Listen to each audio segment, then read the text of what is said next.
Là, Arnaud, je t'ai vu prendre une belle truc là tout à l'heure. Oui. Tu vas me montrer un petit peu comment tu Alors, montes ta mouche. Je vais monter une petite mouche jaune, petite sulfure. Donc je prends un hameçon de 16. Je démarre mon corps en soie de montage jaune, très clair. Alors là, j'ai pris du Mallard teinté en jaune. Et je reviens vers l'avant tout doucement. Pour faire mon corps.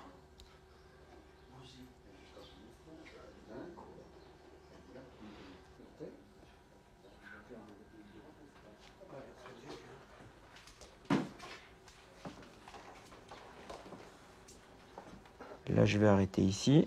Et là, je vais faire mon thorax. Donc, c'est pas la peine de faire un gros thorax.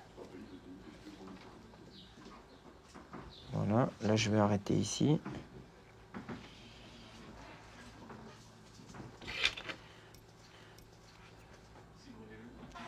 Voilà. Donc là, j'ai les cercles, le corps et l'abdomen. Là, je prends du cul de canard teinté en olive, donc il est légèrement gris-jaune.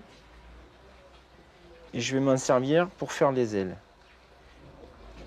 Je vais faire des ailes en spent. Donc je vais prendre par exemple ces 2 plumes, hein, je ne vais pas m'ennuyer. Je vais juste attaquer comme ceci, en tendant un petit peu. Et là, je repasse derrière pour démarrer mes ailes en spent. Un spen, c'est un insecte? C'est une mouche morte. Donc c'est l'insecte en général à la fin de sa vie, lorsqu'il est en train de mourir et qu'il tombe sur l'eau avec les ailes à plat. Ce sont des mouches moi, que j'affectionne plus particulièrement parce qu'elles sont faciles à distinguer sur l'eau et elles flottent relativement bas pour du cul de canard. Normalement, une éphémère, ça vit quoi? Plusieurs heures, 48 heures? Ça vit plusieurs heures, mais par exemple, une éphémère que l'on attrape, que l'on garde dans une boîte, par exemple, pour pouvoir la refaire chez soi avec les moindres détails, cette éphémère-là, comme elle n'a pas fait son cycle, je dirais son cycle naturel de vie, puisqu'on l'a conservée en captivité, arrive à vivre à peu près 2-3 jours. Mais normalement, une éphémère ne vit que quelques heures dans une journée. Je vais mettre un petit peu de vernis pour bloquer le nœud. Voilà. Voilà. Et là, je vais faire mes 2 petites ailes. Alors, pour faire les ailes, je vais m'appuyer ma paire de ciseaux sur le corps de la mouche en rabattant les ailes en arrière, comme ceci. Je pose mes 2 plumes comme ceci, et là je coupe.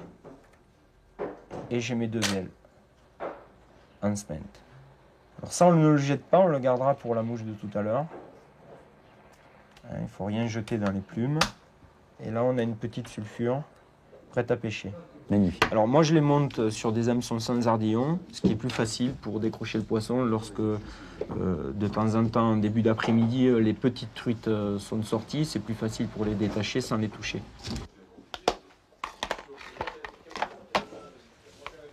Fais gaffe parce que le baisse, il est très très glissant. Faut toujours assurer ses pieds. Hein.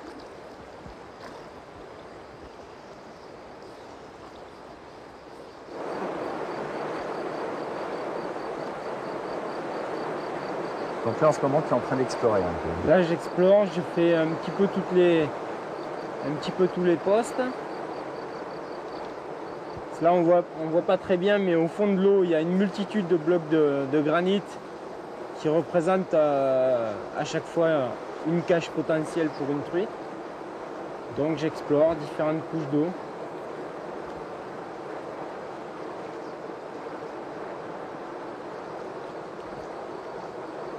Je laisse bien travailler ma mouche le plus naturellement possible.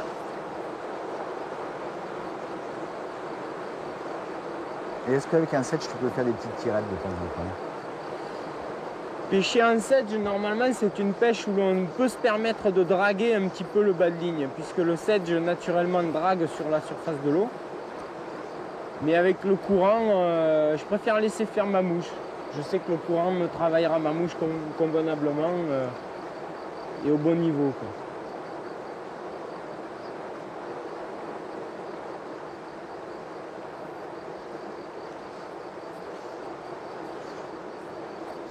Et alors là, je suis avec Arnaud Pellegrin. Et Arnaud Pellegrin est un guide de pêche professionnel, donc un pêcheur professionnel. Et la différence des pêcheurs professionnels qui, eux, gardent le poisson, Arnaud, lui, les remet dans l'eau. Tu as commencé quand à guider, Arnaud? Ben, disons que j'ai commencé à pêcher pratiquement à l'âge de 4 ans, puisque c'est une histoire de famille, hein. Mon grand-père pêchait déjà lorsque j'étais tout petit. Il pêchait la truite sur l'ensemble des cours d'eau du département et puis il pêchait le saumon aussi dans l'Allier. Et très tôt, il m'a enseigné cette technique qui m'a donné une certaine passion, un certain virus, quoi. Et depuis, je pratique la pêche à la mouche. Alors bien sûr, il y a des techniques nouvelles qui se sont ajoutées. Il y a la pêche en nymphe et la pêche en nymphe à vue, par exemple. Mais pour moi, la technique de prédilection, c'est quand même la pêche en sèche. C'est beaucoup plus, je dirais, beaucoup plus beau. Lorsqu'on voit le gobage monter sur une mouche qu'on a faite déjà personnellement, et on a la satisfaction de se dire, eh ben, ma foi, on a réussi à leurrer un petit peu la nature. Ce qui est pas suffisamment évident aujourd'hui, quoi. Non, parce que je dois dire que quand tu fais tes mouches et que tu prends un poisson, ça double le plaisir. C'est vrai que ça double le plaisir. On le ressent profondément et c'est un petit peu indescriptible, quoi. Il faut venir à la pêche et il faut comprendre ça, quoi. Et puis il faut faire sa mouche. Et puis il faut faire sa mouche. Et ton grand-père a écrit des livres, hein. Mon grand-père a écrit des livres justement sur notre département, donc sur la Lozère. Et lui a parcouru l'ensemble des cours d'eau du Gévaudan, puisque la Lozère est le pays du Gévaudan. Il a écrit un livre sur la pêche à la truite, il a écrit un livre sur la pêche du saumon, puisqu'il adorait pêcher le saumon.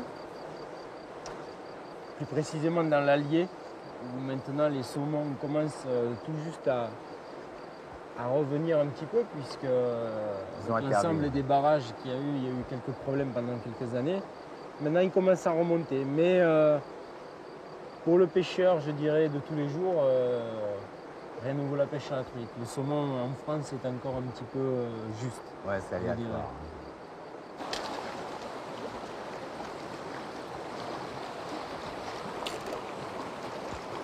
Ça glisse.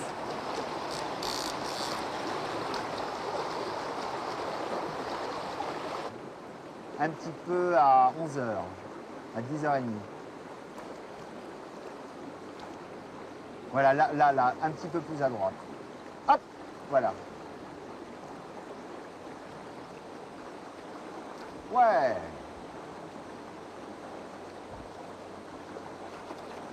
Elle est correcte. Ouais, elle est correcte.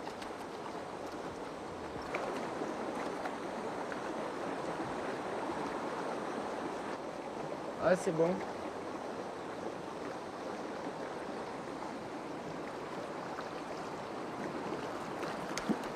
C'est fou ça de l'avoir faite aussi près.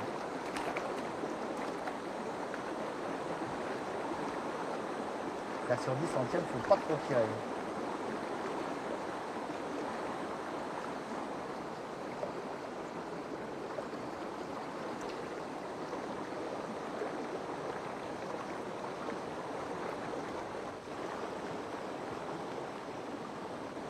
Donc ce sont vraiment des fruits de la rivière qui ont la même couleur que l'eau. Voilà. Elles ont beaucoup de points, elles ont des points jusqu'au devant le museau. C'est combien celle-là, 23? Bon, elle fait 20, oui, 20-23 cm. Et voilà.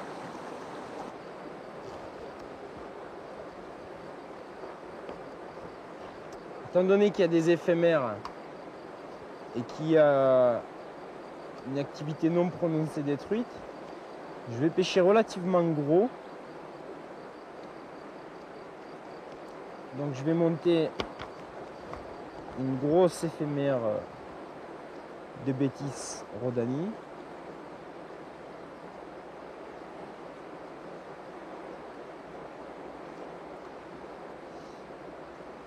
Pourquoi le gris, quelle que soit la couleur, c'est la meilleure de l'insecte qui est sur lui? Ben, disons que je pense que les pêcheurs un petit peu consciencieux se compliquent trop la vie avec des centaines de mouches dans des boîtes.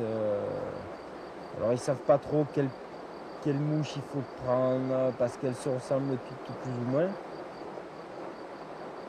Moi je préfère changer plus souvent de mouche, mais rester simple dans mes choix en fonction de ce qu'il y a dans l'environnement. Et aujourd'hui, bon, il y a des mouches de mai, donc je monte une mouche de mai, mais je la monte relativement grosse parce qu'il n'y a pas d'éclosion vraiment prononcée. Une truite, il faut savoir qu'une truite, même si elle est sous un caillou, elle observe toujours ce qui passe à la surface. Donc si on lui met quelque chose d'un petit peu appétissant, elle risque de sortir. C'est quelque chose à savoir. On pêche souvent les gens pêchent beaucoup trop petit.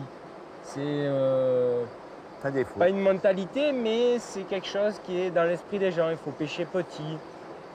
Moi, au contraire, je préfère pêcher un petit peu plus gros, justement pour mettre les poissons en appétit, lorsqu'il n'y a pas vraiment d'activité. Là, on la voit bien, là, cette pêche.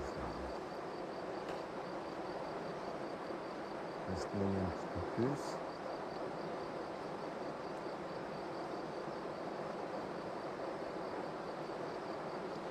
Là, entre les blocs, même avec des morts comme ça, tu peux en faire.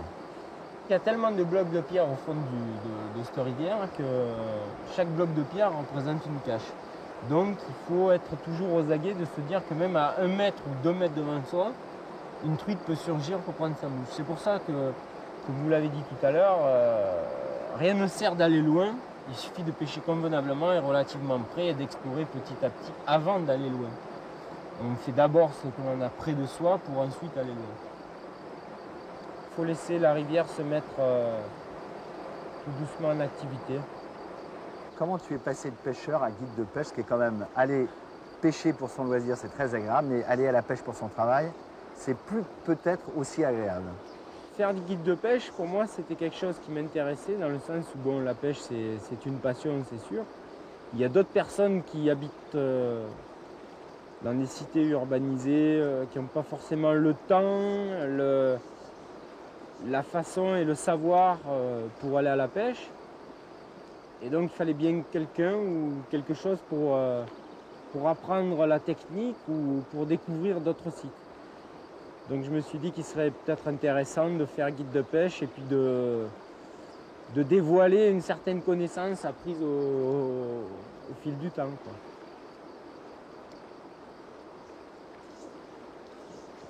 Bon, enfin, tous les clients ne sont pas forcément agréables. Non, mais chaque client a une façon de faire, je dirais, différente. Mais en général, ce qui nous rejoint, c'est la passion. Donc, lorsqu'on est au bord de l'eau, on parle de la même chose. Il n'y a plus de catégorie socio-professionnelle. On est là pour la pêche, pour le cadre, pour la rivière, pour entendre le bruit de l'eau. Et puis, le poisson n'est que l'artifice de notre passion. Quand il est au rendez-vous, on est content, mais quand il n'est pas au rendez-vous, on est content aussi parce qu'on a passé un bon moment. On a été à l'air libre, on n'est pas oppressé par une vie trop rapide. Et on prend plaisir à observer la nature. Dans le métier de guide de pêche, c'est beaucoup de travail d'arrière-plan, c'est-à-dire rencontrer un maximum de gens susceptibles de pouvoir vous faire connaître, susceptibles de pouvoir vous vendre par des articles, des revues spécialisées. Mais c'est aussi être à l'écoute des gens qui veulent aller à la pêche.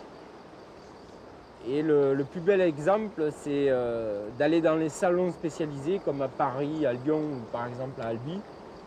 où carrément on rencontre des gens qui veulent aller à la pêche, découvrir de nouveaux horizons, de nouvelles rivières, des nouveaux secteurs, et puis découvrir aussi de nouveaux poissons. Donc c'est sûr que c'est pas évident à l'origine, mais lorsque l'on s'y tient un petit peu et qu'on essaye d'être naturel, eh ben, ma foi, on arrive à faire quelque chose dans ce métier-là. Mais j'ai vu que tu étais un pêcheur à la mouche en mer aussi, ce qui est quand même assez rare de voir des pêcheurs de truites, enfin des pêcheurs au feu classiques, et puis de pêcher des poissons de mer et pas des petits. Disons que effectivement, la pêche à la mouche en rivière ou en réservoir est quelque chose de très connu en France. Mais la pêche en mer est quelque chose pour le moment qui reste un petit peu marginal, je dirais. Alors que dans d'autres pays, comme les États-Unis par exemple, ça fait déjà 10 ans que les gens pêchent en mer. Non, ça fait 40 ans. Oui, mais disons à titre, je dirais à titre vraiment reconnu, puisque bon, il y a pas mal de Français qui vont par exemple à l'étranger pour pêcher en mer. Ça fait vraiment, je dirais à peu près 10 ans que ça s'est développé commercialement, quoi, pour une clientèle de gens qui voulaient vraiment découvrir autre chose. Et en France, il est vrai, sur la côte méditerranéenne, il y a un ensemble de poissons de haut sport, comme le germon, le thon, le tassergal ou encore la liche, qui sont intéressants à pêcher à la mouche. Ouais, c'est fabuleux, tu veux dire. Et qui pour le moment ne sont pêchés que par une minorité. Ouais, c'est-à-dire 5 personnes. Et je dirais, je fais partie de cette minorité. 5 personnes. Mais c'est quand même un privilège parce qu'on n'est pas dérangé, on n'est pas ennuyé, il n'y a pas une pression de pêche importante, hormis la pression de pêche des chalutiers. Mais le poisson, chaque année, entre juillet, août et septembre, est présent sur les côtes méditerranéennes et ce sont des parties inoubliables. C'est-à-dire que les liches, c'est quel poids à peu près? Alors les liches, il faut compter entre 5 et 15 kg en poids de poisson. Sinon après, on peut passer beaucoup plus gros, comme par exemple le germon, qui est un petit thon. Le thon blanc? Non, c'est le... germon, c'est un peu blanc. C'est un thon blanc, mais qui a une particularité, c'est le seul thonidé qui a des taches noires sous le poitrail. Et c'est un poisson qui ne dépasse pas 1 mètre, 1 mètre 10, pour un poids total de 20 à 25 kg. Enfin, sur le canne à mouche, c'est du délire. C'est pas le même matériel.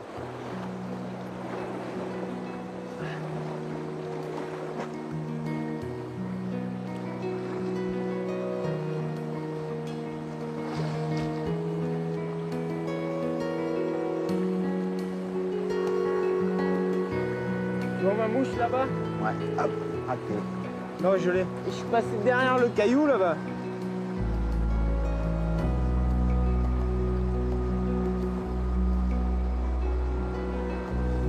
Ça dépend drôlement pour les petits trucs. Ouais, pas grosse, mais...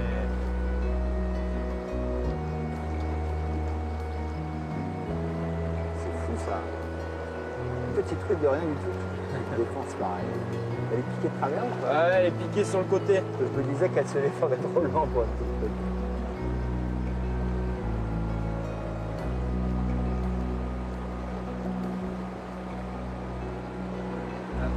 Elle est prise par la nageoire. Elle est prise par la nageoire.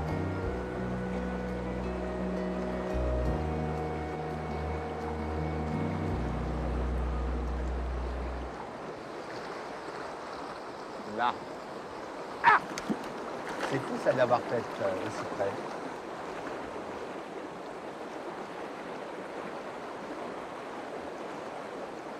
T'as ma première truite sur le baisse qui va repartir à l'eau parce qu'elle est bien petite.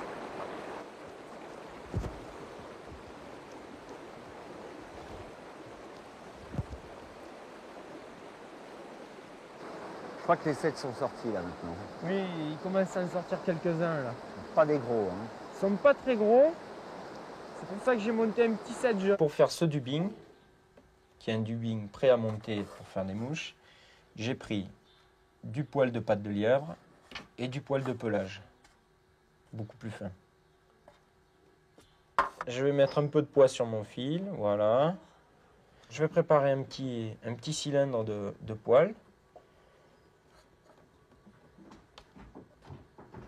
Voilà. Pas trop épais. J'ai positionné mon poêle avec ma soie de montage. Là, je commence à le torsader pour faire mon dubbing. Je vais égaliser un petit peu, enlever un petit peu l'excédent pour faire un dubbing artisanal, mais aussi précis que celui d'usine. Voilà.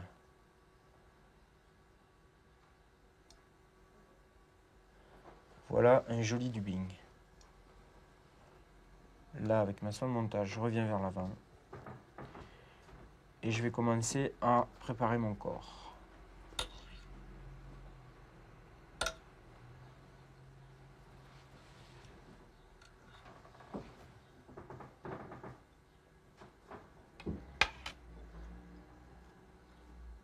Voilà, je vais pas aller plus loin. Je vais arrêter ici. Je vais couper l'excédent. Voilà. Là, je vais égaliser tout ça pour faire le corps.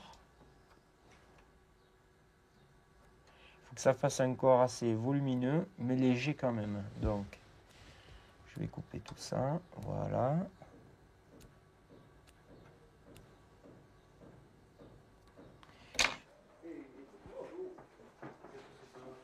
Alors, j'ai pris un flanc de canne légèrement moucheté et je vais utiliser que la pointe de la plume pour faire l'aile de mon sedge. Alors c'est très simple, je la prends entre deux doigts comme ceci et je la positionne sur l'hameçon comme ceci. Et là, je vais bloquer un tour, deux tours. Je repasse un petit coup derrière pour bien la bloquer. Là, elle monte légèrement. Voilà. Là, je coupe l'excédent. Comme ceci. Voilà. Et là, je vais monter un tout petit toupet de cul de canard gris. Je pose mon toupet. Je le bloque. Voilà. Là, je vais faire la tête. En allant légèrement vers l'arrière pour bloquer. Et là, je finis avec un nœud. Et toi, tu fais pas de collerette?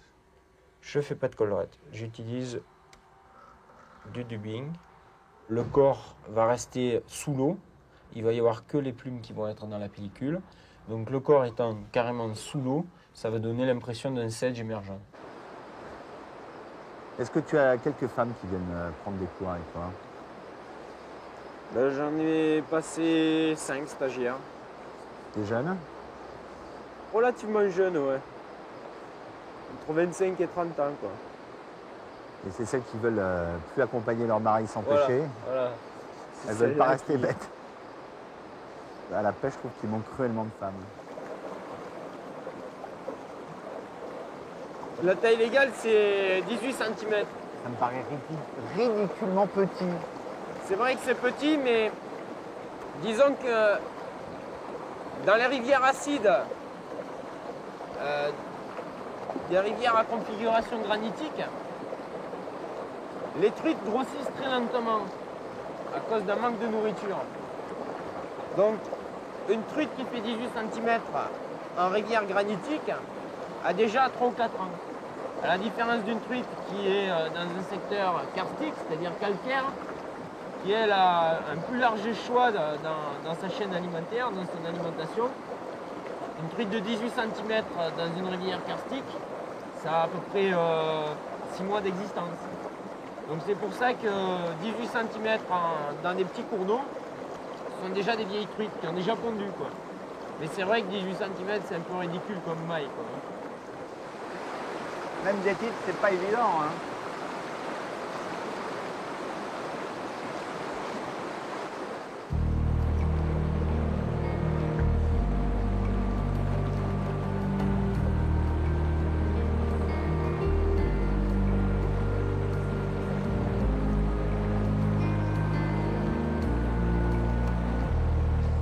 Putain, hein. J'ai cru qu'il y avait le trou. J'ai cru qu'il y avait le trou. Toi, t'es trempé, toi, hein? Ouais. Bon, de toute façon, le coup du soir, il est clos, là. Arnaud, je te remercie parce que j'ai passé une journée Mais je t'en fabuleuse. prie. J'ai, grâce à tes émergentes magiques, j'ai compris pourquoi je m'étais cassé les dents au moins 10 fois, enfin il y a assez longtemps sur le BES. Finalement, j'ai pris une truite, bon, c'est pas extraordinaire. J'ai cassé une, j'en ai raté deux. Ça prouve que quand tu as la bonne mouche au bon endroit, C'est vrai, ça marche. le Besse c'est une rivière assez lunatique et si on ne pêche pas, je dirais, avec la bonne mouche, les poissons ne montent pas. Mais enfin, j'espère que tu t'es pas trop fait mal aux pieds aussi parce que c'est une rivière très glissante. Mais bon, j'ai failli aller à la baille 2 fois. c'est ce qui fait son charme, disons. C'est une rivière à petit courant qui coule tranquillement avec de nombreux postes. Et ma foi, hormis la mousse qui se trouve sur les différents cailloux, les truites sont quand même présentes et il faut avoir la bonne mouche pour pouvoir les faire. C'est assez difficile, mais ça vaut le coup de venir, quoi. Ouais, comme quoi, on peut Voilà. toujours vaincre le diable, même Ouais, si voilà. c'est une rivière démoniaque. À bientôt. Merci.